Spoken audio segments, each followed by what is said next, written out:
You ask Tiger to solve. This deals with linear equations with one unknown.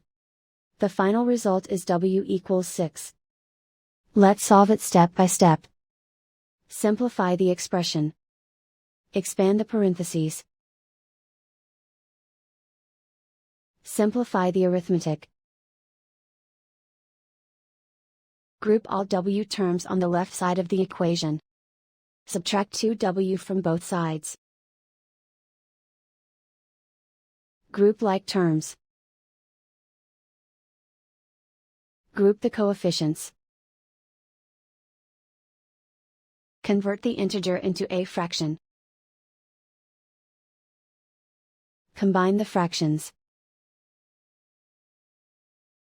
Combine the numerators. Group like terms. Simplify the arithmetic. Group all constants on the right side of the equation. Subtract 1 from both sides. Simplify the arithmetic.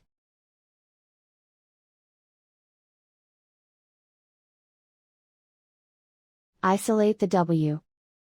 Multiply both sides by inverse fraction 6 over negative 11.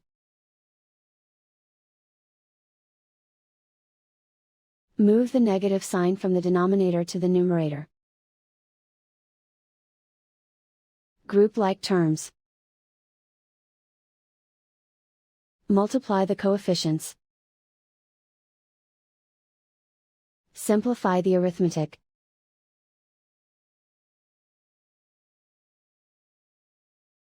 Move the negative sign from the denominator to the numerator. Multiply the fractions. Simplify the arithmetic. And so the final result is w equals 6.